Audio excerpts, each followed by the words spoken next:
আমার ইচ্ছা হয় যে রমজান মাসে বাংলাদেশের যত মসজিদ আছে সমস্ত মসজিদে কোরআন শিক্ষা ফ্রি হয়ে যাবে। ভালো উদ্যোগ না? বাংলাদেশে কত মসজিদ আছে?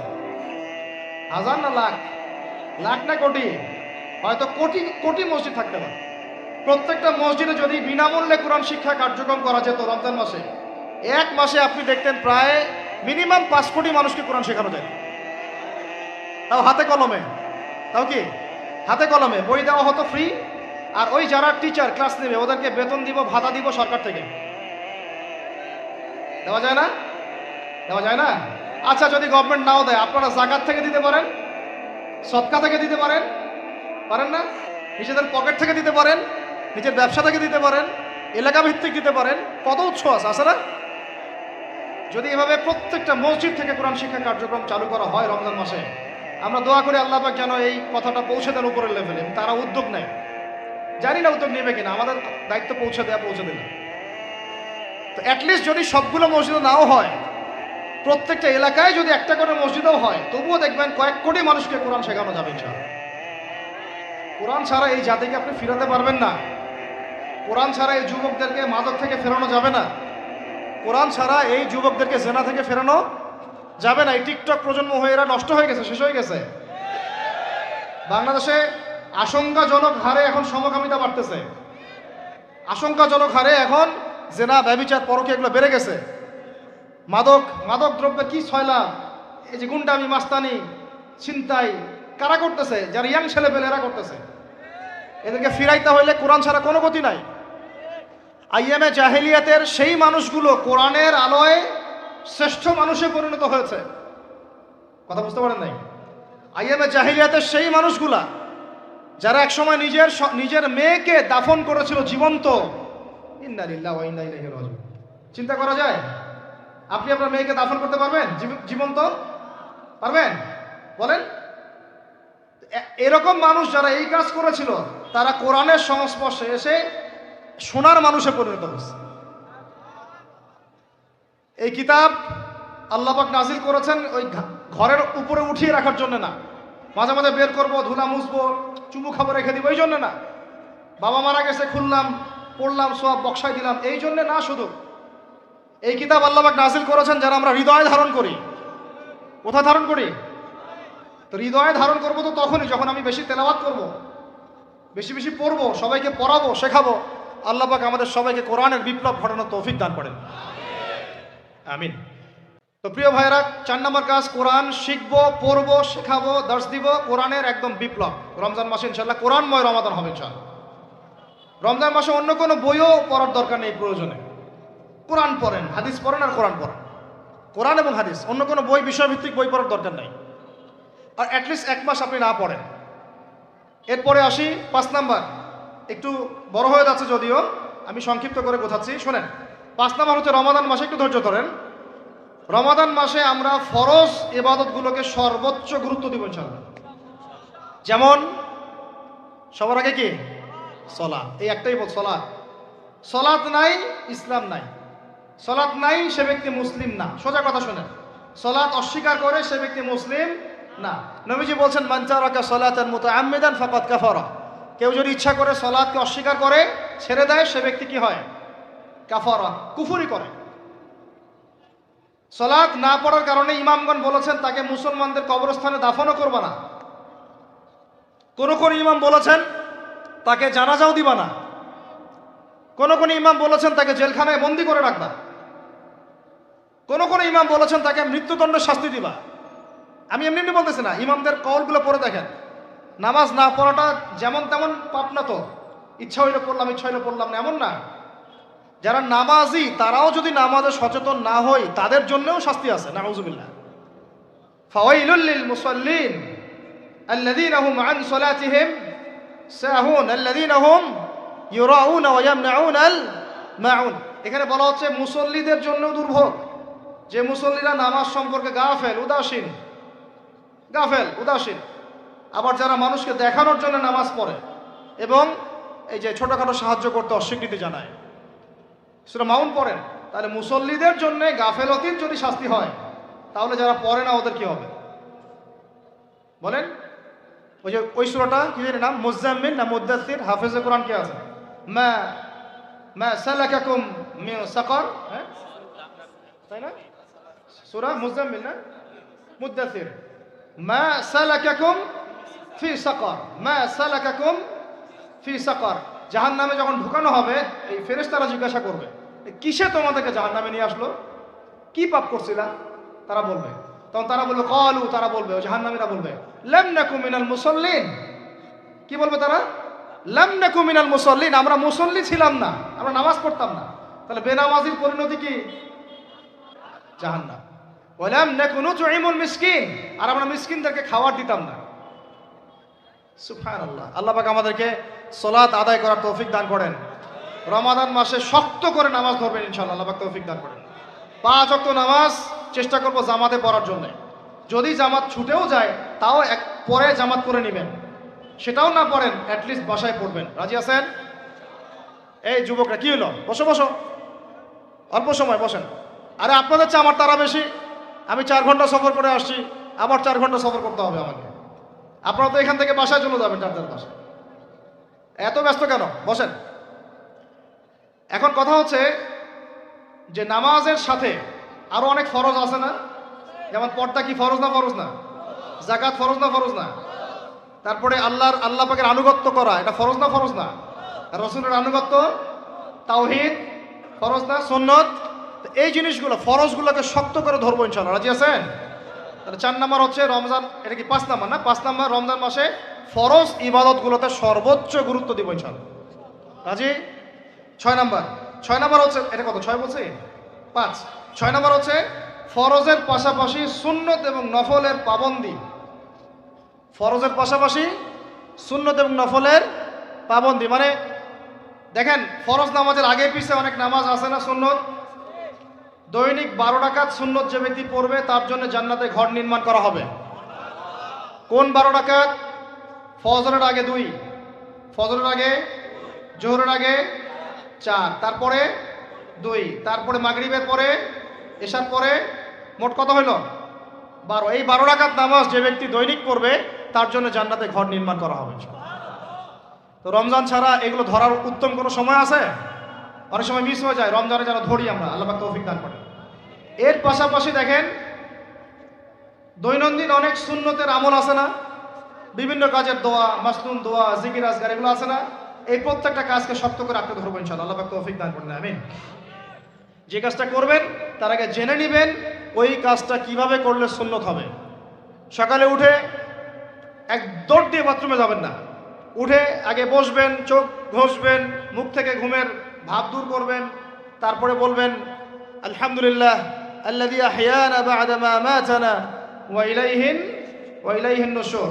তারপরে আপনি যাবেন আস্তে আস্তে বাথরুমে, বাম পা দিয়ে ঢুকলেন, ইস্তেঞ্জা করলেন, ডান পা দিয়ে বের হবেন। ঢোকার সময় দোয়া আছে, আল্লাহুম্মা ইন্নী আউযু বিকা মিনাল খুবসি ওয়াল খাবাইস। বের হওয়ার সময় আলহামদুলিল্লাহ আল্লাযী আযহাবা আনিল আযান ওয়া আফানি গুফরানাকা, দোয়া আছে। এগুলো সুন্নাহ মোতাবেক কাজ করবেন। বুঝাতে পারতেছি? কাপড় পরবেন, যে কোনো কাপড় পরবেন না। যে কাপড় যে সুন্নত নবী পরতেন সেই সুন্নত পরবেন। চেহারা নবীর মতো হতে হবে। ক্লিন শেপ চেহারা চলবে না, ক্লিন শেপ চেহারা চলবে না। অনেকে মনে করেন যে এটা তো ফরজ কিছু না, এত তাচ্ছিল্য করেন কেন? এটাকে শেভ করা মানে হলো নবীর সুন্নতকে জবাই করা। বুঝাতে পারি নাই? এক মুষ্টি রেখে কাটেন, সেটা আলাদা ইস্যু, আলাদা মাসআলা। কিন্তু পুরুষের চেহারায় দাঁড়িয়ে থাকতেই হবে, মাস্ট বি। পোশাক আশাক থাকতেই হবে নবীর মতো। আমরা আমাদের সংস্কৃতি নিয়ে গর্বিত না? গর্বিত না? ইসলামিক সংস্কৃতি কোনো দেশ, জাতি, বর্ণ নির্দিষ্ট করে আছে না? সবার জন্যে। আমাদের নবী কি আরবদের নবী না পুরো বিশ্বের নবী? তাহলে আমাদের নবীর সুন্নত কি শুধু আরবরা পালন করবেন, আমরা সবাই করব? এখন আমাদের সবার চেহারা নবীর সুন্নাহ অনুযায়ী হতে হবে। গোফ ছোট করতে হবে, দাড়ি লম্বা করতে হবে, পোশাক ঠিক করতে হবে, টাকনুর উপরে কাপড় পরতে হবে। এখন ছেলেরা পরে টাকনুর উপর কি, হ্যাঁ ছেলেরা পরে টাকনুর নিচে, আর মেয়েরা পরে কি উপরে। এরপরে বসে ছেলের সাথে বাইকে, দেখবেন হাঁটু পর্যন্ত দেখা যায়। বিষয়টা এমন না? এখন হুজুর আপনারাও দেখেন না? আমরা দেখি না, আপনারা দেখান। আমরা কি করি না? আমরা দেখি না, বরং আপনারা দেখালে আমরা চোখটা সরাই বলি আউযু বিল্লাহি মিনাশ শাইতানির রাজিম। চোখে বললে আমরা কি বলি? আউযু বিল্লাহি মিনাশ শাইতানির রাজিম। এখন আসেন, আমাদের পোশাক আশাক, কথাবার্তা, চলাফেরা, আমল, খাওয়া, ঘুম, ব্যবসা বাণিজ্য যা আছে, রাজনীতি, অর্থনীতি, সমাজনীতি, সব কিছু নবীর সুন্নাহ মাফিক ঢেলে সাজাইতে হবে। রাজি কিনা? রমজান মাসে এটা নিয়াত করা যাবে ইনশাআল্লাহ? ইনশাআল্লাহ। আল্লাহ পাক তৌফিক দান করেন, আমিন। কয়টা বলছি ভাই? ছয়টা। 7টা? 6টা। 7 নম্বর আসেন ভাই। 7 নম্বর হচ্ছে আমরা কোনো অবস্থায় হারাম কোনো রিজিকে যাব না। রাজি? রোজা রাখতেছেন, ইবাদত করতেছেন, নামাজ পড়তেছেন, তারাবি পড়বেন, অনেক কিছু করবেন, এবার এদিকে রিজিকে সুদ, এদিকে রিজিকে ঘুষ, রিজিকে এখানে দুর্নীতি, এখানে করাপশন, এখানে মাপে কম দেওয়া, একটা ইবাদতও কবুল হবে না। হারাম রিজিক থাকলে বিশ্বাস করেন, আমি এমনি কথা বলতেছি না, নবী সাল্লাল্লাহু আলাইহি ওয়াসাল্লাম বলেছেন ইন্নাল্লাহা তাইয়্যিব লা ইউকবালু ইল্লা তাইয়্যিব। আল্লাহ পবিত্র, আল্লাহ পবিত্র ছাড়া গ্রহণ করেন না, কবুল করেন না। মুসাফিরের দোয়া আল্লাহ ফিরায় দেন না। সেই মুসাফির যদি হারাম খায় সেই দোয়াও কবুল হচ্ছে না। একজন মুসাফির হাত তুলে দোয়া করছিলেন, নবীজি বলছেন মাথায় ধুলা, গায়ের কাপড় ঠিক নাই, মুসাফির সেজদায় আল্লাহর কাছে দোয়া করছে, হাত তুলে দোয়া করছে, আল্লাহ আমাকে এইটা দাও, ওইটা দাও, ওইটা দাও, ইয়া রব্বি ইয়া রব্বি ইয়া রব্বি। নবীজি বলছেন এই ব্যক্তি যদিও মুসাফির, কিন্তু কিভাবে তার দোয়া কবুল হতে পারে? তার পানীয়টা হারাম, তার খাবারটা হারাম, তার পোশাকটা হারাম। যেতে পারছি ভাই? এমনিতে মুসাফিরের দোয়া কবুল হয়। 3 ব্যক্তির দোয়া আল্লাহ ফিরায় দেন না। কয় ব্যক্তি? এক নাম্বার হচ্ছে মুসাফির, 2 নাম্বার হচ্ছে কি সন্তানের জন্য পিতামাতার দোয়া, আর 3 নাম্বার কি মাজলুমের দোয়া। মাশাআল্লাহ, আপনারা জানেন ভালোই। মাজলুম মানে কি? যার উপর জুলুম করা হয়, যার উপর জুলুম করা হয়েছে। আমরা এখন কিন্তু সবাই মাজলুম, তাই না ভাই? পুরো মুসলিম উম্মাই এখন মাজলুম। ইনশাআল্লাহ এই অবস্থা থাকবে না। ইনশাআল্লাহ জালেম যেখানে জুলুম করবে পতন হবে, সমস্ত জালেমদের পতন বিশ্ব থেকে হবে ইনশাআল্লাহ। এটা সময়ের ব্যাপার। কিসের ব্যাপার? আল্লাহ পাক পরীক্ষা করছেন আমাদের। ইসরায়েল সারা জীবন বোম মারতে থাকবে না ইনশাআল্লাহ তাআলা। ফিলিস্তিনের মা বোনরা এভাবে ধর্ষিত হবে না ইনশাআল্লাহ। একদিন ওই বাচ্চারা বড় হবে, ওরা যুদ্ধ করবে ইনশাআল্লাহ। এই ভাইরা যাদেরকে মারা হচ্ছে, এই লীলা খেলা চলবে না ইনশাআল্লাহ। ইনশাআল্লাহ তাআলা এই হাদিসের উপর বাস্তবায়ন হবে। কোন হাদিস? নবীজি বলেছেন লা তুকাতিলুন্নাল ইয়াহুদ, তোমরা অবশ্যই এই জালেম ইহুদিদের সাথে যুদ্ধ করবেই। ওয়ালা তাকতুলুন্নাহুম, তোমরা অবশ্যই এদেরকে হত্যা করবেই। এমন কি ওরা পাথরের পিছনে লুকালেও হাত্তা ইয়াকুলুল হাজার ওয়াশ শাজার, পাথর গাছ কথা বলা শুরু করবে। ইয়া মুসলিম, হে মুসলিম সৈন্য, ইন্না ওয়ারাইল ইয়াহুদ তাআল ফাকতুলহু, আমার পিছনে ইহুদি লুকিয়ে আছে, ভয়ে লুকাইছে, আসো একে হত্যা করো। কে বলবে?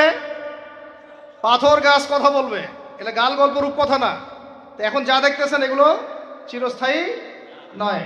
তো কথা প্রসঙ্গে চলে আসলো, 3 ব্যক্তির দোয়া আল্লাহ পাক ফেরত দেন না, মাজলুম, সন্তানের জন্য পিতামাতার দোয়া এবং মুসাফিরের দোয়া। কিন্তু যদি রিজিক হারাম হয় তাহলে হবে না। তাহলে আমাদের নসিহত নাম্বার কত? এটা 7। আমরা কোনো অবস্থায় হারাম রিজিকে সম্পৃক্ত হব না। রোজা রেখে তো মোটেই না, এবং এটা চর্চা করব যাতে করে আমরা হারাম থেকে বেঁচে থাকতে পারি। ঠিক আছে ভাই? 8 নাম্বার হচ্ছে আমরা রমজান মাসে সবার জাকাতগুলো দিয়ে দিব ইনশাআল্লাহ। জাকাত যাদের ফরজ হয়েছে আল্লাহর রাস্তায় জাকাত দিয়ে দেন। জাকাত দিবেন না, এটাও জাহান্নামে যাওয়ার অন্যতম কারণ। ওই সম্পদগুলোকে এভাবে গলানো হবে, গলিয়ে মুখে, গালে, পার্শ্বদেশে, চামড়ায় লাগিয়ে দেওয়া হবে। নাউজুবিল্লাহ। সূরা তওবায় আছে এটা। কোন সূরায়? তওবায়। জাকাত দিতে হবে। কেউ যদি জাকাতকে অস্বীকার করে সে কাফের হয়ে যাবে। কেউ যদি জাকাতকে অস্বীকার করে কি হয়ে যাবে? কাফের হয়ে যাবে। কেউ যদি মনে করে নামাজ ফরজ, নামাজ মানি, জাকাত মানি না, কি হয়ে যাবে?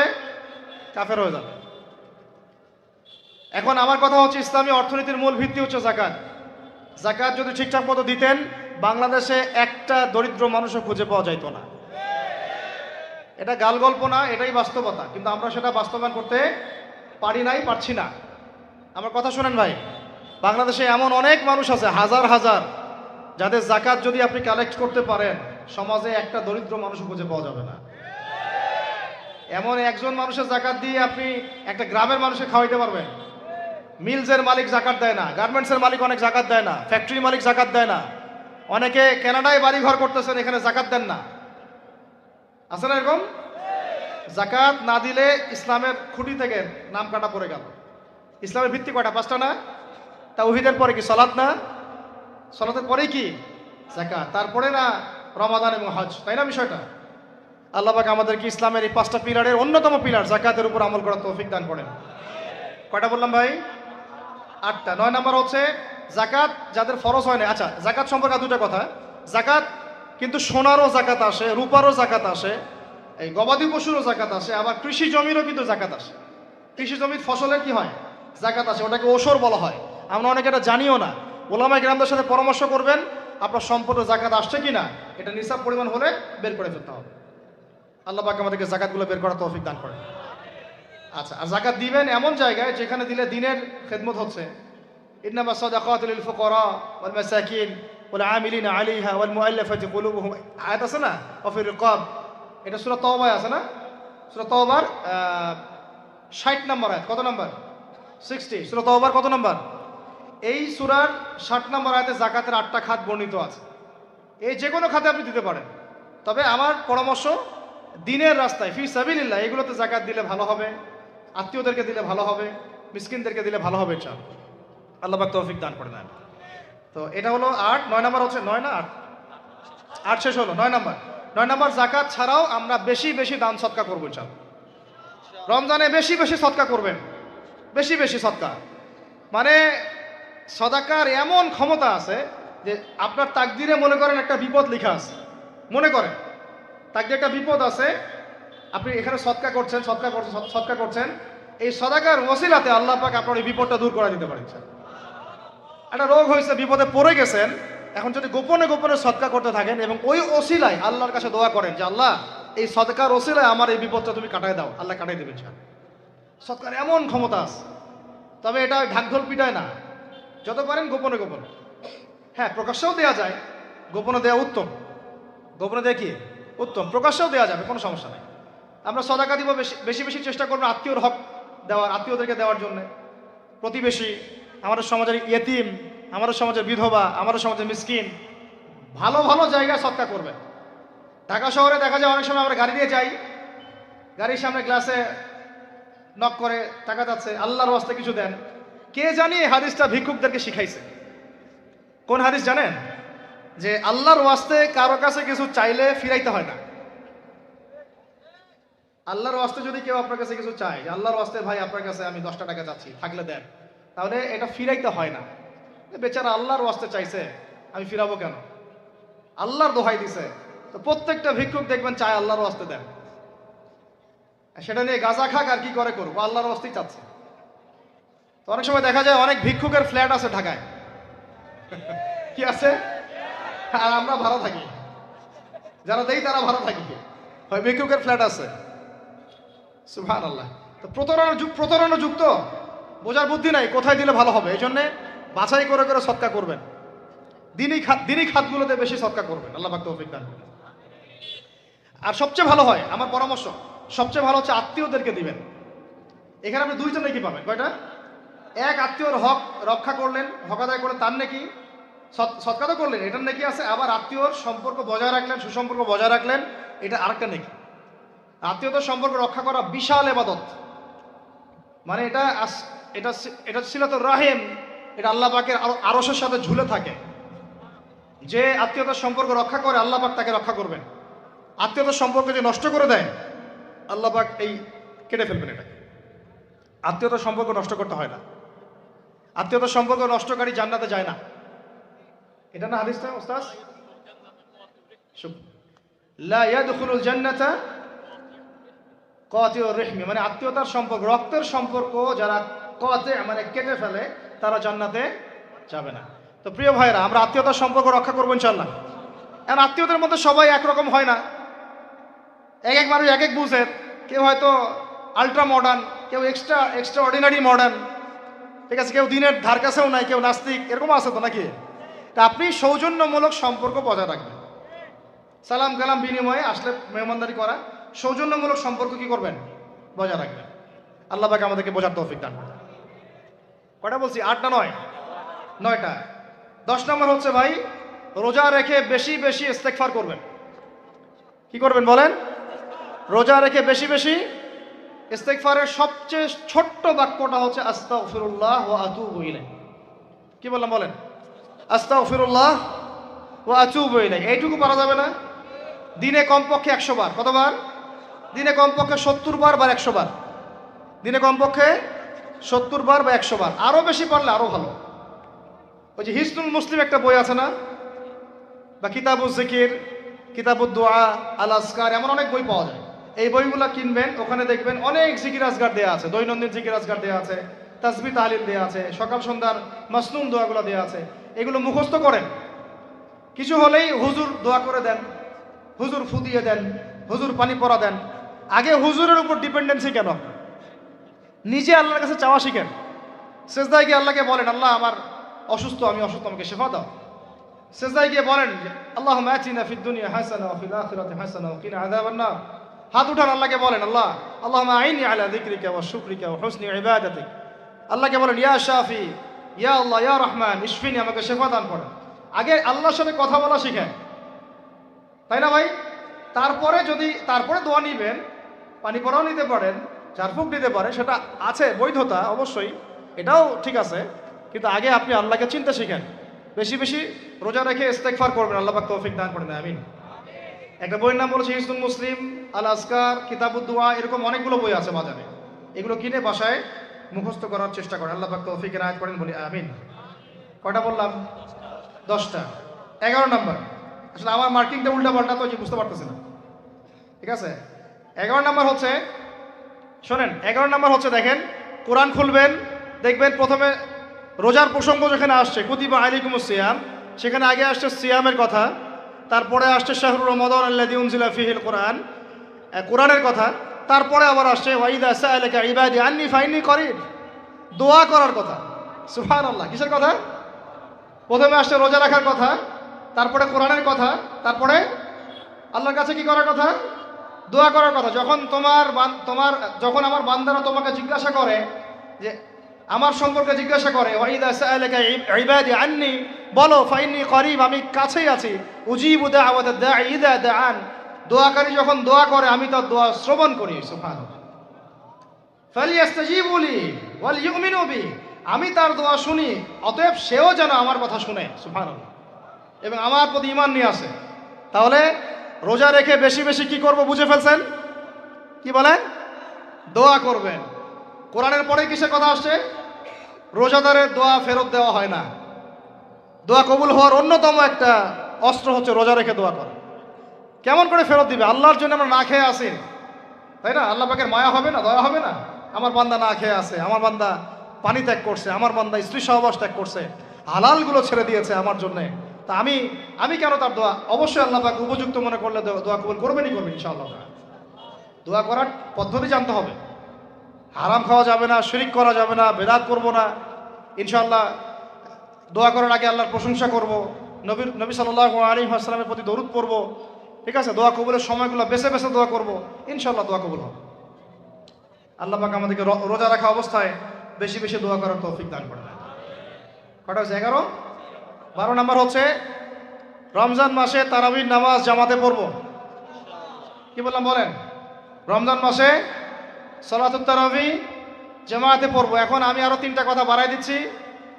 কেউ হজম করতে পারলে করেন, যদি না করতে পারেন, বদহজম হয়ে যায়, কিছু করার নাই। বদহজম যদি হয়ে যায়, পরে আমাদের সাথে মাদ্রাসায় এসে বসেন, কিতাবপত্র খুলে দেখাবো, কথা হবে ইনশাআল্লাহ, ঠিক আছে? অনলাইন গরম করার দরকার নাই।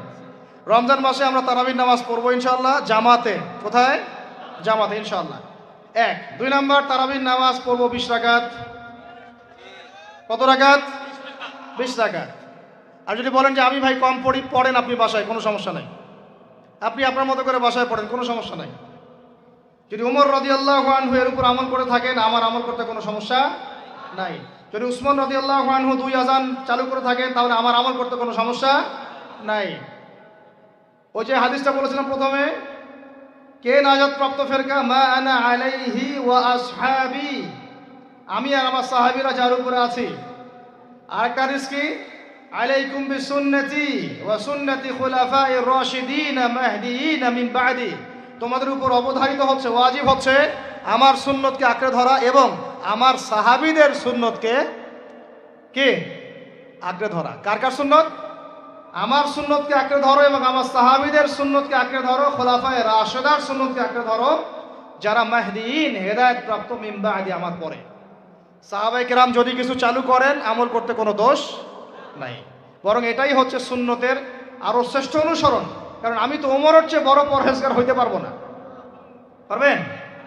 তাহলে আমি তো উসমানের চেয়ে দিন বেশি বুঝি না, তিনি যদি 2 আযান চালু করতে পারেন তাহলে আমি তাকে বেদাতি বলতে পারি না, নাউযুবিল্লাহ।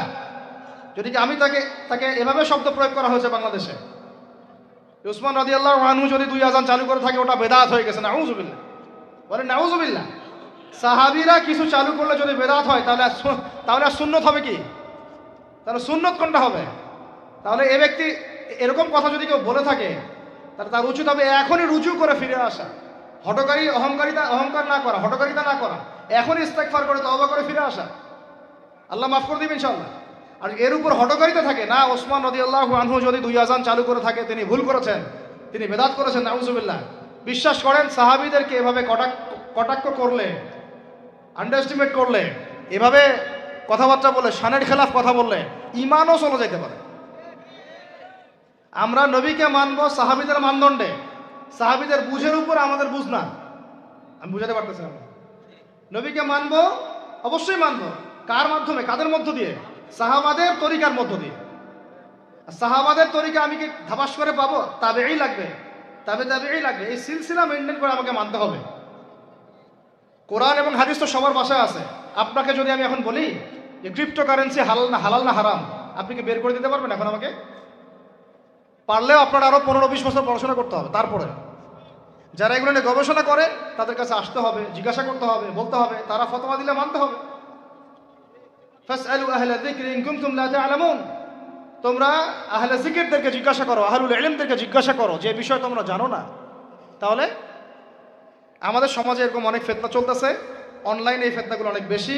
আর ইয়াং ছেলেপেলেরা এখন দিন শেখে অনলাইন থেকে, এরা দিন মাদ্রাসায় এসে শিখতেছে না।